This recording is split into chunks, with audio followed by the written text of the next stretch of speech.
Well, welcome to Riding Shotgun with Tupper. It is Tuesday, August the 14th. Started out back here, was back here mowing yesterday, got this trail knocked down pretty good. Really starting to become interested in the progress, if not daily, certainly weekly, of the crops right now, because the corn in a lot of places is starting to really show some color, and starts that process of browning up and moving us closer to harvest. I think ours will be mid-September, but I can see where in some fields around, some guys might be out close to Labor Day. Some of the fields are really going. Usually when I drive back here this time of year, I try to pick a few ears of corn each time I come back, because I try to get a little treat for the horses. They love the corn, and man, they just chow on it like it's candy. And in fact, I picked one here. Here's how it's looking. I think it's looking good. This is still got a little bit of moisture in it. You can tell, and that's fine. But it's looking good. Pretty happy with the ears, and so anyhow, we'll see. You'll be seeing too. Now you'll go buy some corn up here that's starting to brown up a little bit, and this over here on my left, as we go by, you might catch a little glimpse of it in the rearview mirror, is that section that got leveled by the wind way back when we were out doing the show one time. Anyhow, football and basketball. Football, I've been at training camp a couple times. Really enjoyed watching the quarterback competition. Impressed with A.J. Bush for the most part. I mean, they've all had moments when they've probably taken a half step back, but he's been confident and continues to be the leader in my view. And then Matt Robinson, the little 6-foot-tall freshman from California, continues to be one of the surprises at camp. He just looks like he belongs. He's certainly in the top 3. I think the question is whether or not he's number 2, and they may not let you know that. They may just list A.J. Bush as the starter when they do come out with the depth chart, and list Cam Thomas or Matt Robinson as number 2.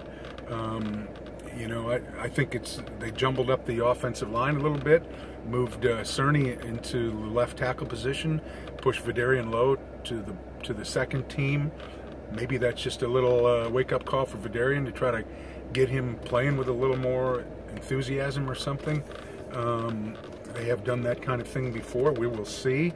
The bad news last week was Jamal Milan getting hurt, and a knee injury. The good news is that Lovey, who in the past, if a guy's knee is blown out and it's an ACL and he's done, Lovey usually says that. He did with Jake Hansen. He did with Mikey Dudek a couple years ago.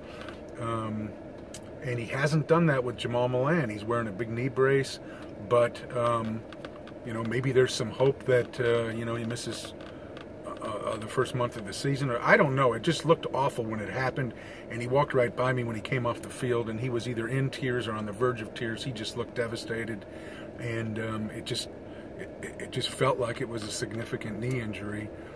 But if it's not a tear, maybe he can get out there and play. He's just a valuable guy. He's one of their most reliable. He is their most reliable interior defensive lineman. It puts a little more emphasis on what they might be able to get in terms of a contribution from Calvin Avery, who's a big, good-looking athlete, but is carrying too much weight right now, and they're trying to trim him down and get him ready to go. But we will see what happens there. They scrimmaged Saturday night. That was closed to the public and media for a reason, and then they will practice through this Saturday, the 18th. I will go over to that one because Joey Wagner from the Herald Review's got a deal he's got to go to, so I'm writing once a week, and that'll be my once. And see what Lovey has to say as the public portion of training camp concludes, and then they go into their closed-door practices for 2 weeks leading up to Kent State, the season opener, September 1. So there's that. Basketball, I think it's been recruiting news, and, not great news. They've missed on 2 wing players, both of whom had ties to Mac Irvin Fire. Khalil Whitney picked Kentucky. Illinois was in his final group. And Terrence Shannon had Illinois in his final group and picked DePaul. You know, when a kid picks Kentucky, you just kind of shrug because, frankly, the way it is right now, when Kentucky snaps their fingers, players jump to attention. And that's just the way it is. And but you feel disappointed when you lose a kid to DePaul, even if it's a Chicago kid and who wants to stay closer to home. Now, Terrence Shannon's not a world beater player, but he's a good player, and he would have been a good commitment to have in hand for the 19 class. And, you know, it just points out the problem that Brad's having and that Lovey's, it's just a challenge that they have to deal with when your program hasn't won. And Brad's inherited a program that hasn't won, and then he didn't get him in last year. You know, you begin to pile up years where you have no NCAA tournament appearance, and you have the pipeline of players to the NBA is dried up. And when you're recruiting against the likes of Ohio State and Wisconsin and Missouri and Kansas State, who were the other 4 finalists along with Illinois that E.J. Liddell from Belleville announced yesterday, when those coaches sit down with that player, as they did with Terrence Shannon, as they did with Khalil Whitney, and said, well, why would you even consider Illinois? Don't you care about winning? Don't you care about wanting to become a pro? Well, they all care about winning, and they all want to be pros. And so, and you can say, I was mentioning this to someone, and they were saying, well, that seems unfair that schools would do that. It's only unfair if it isn't true.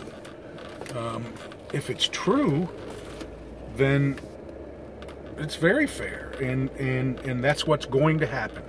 And Brad knows it, and Lovey knows it, and you try to figure out other ways to combat it.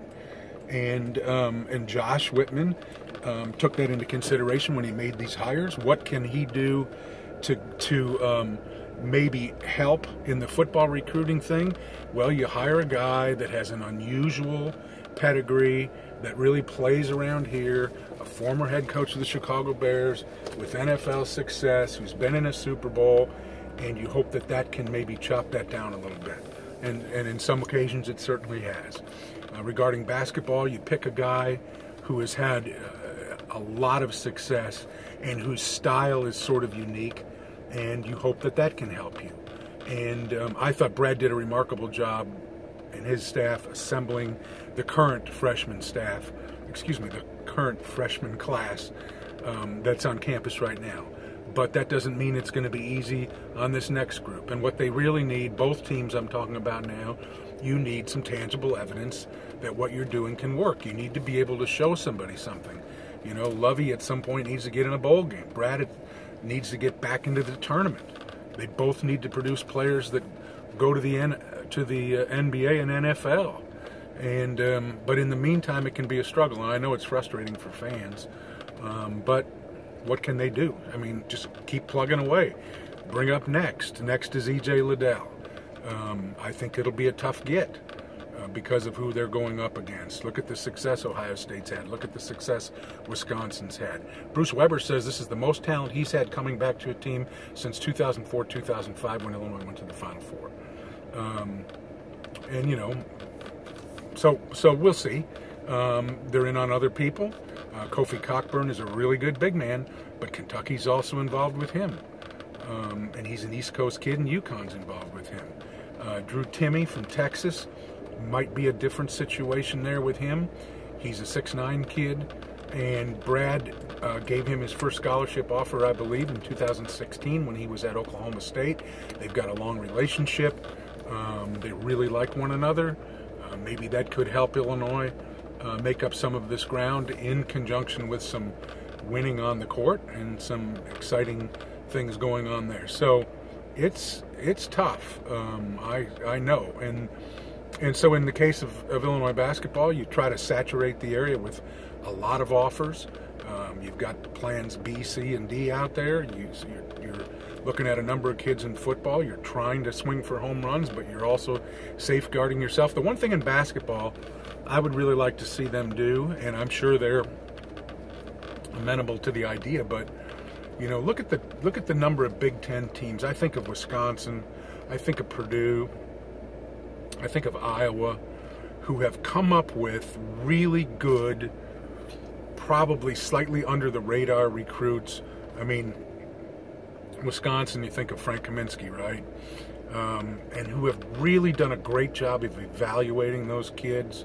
I was talking to a former Illini assistant coach who made that case this week, and he's right about that.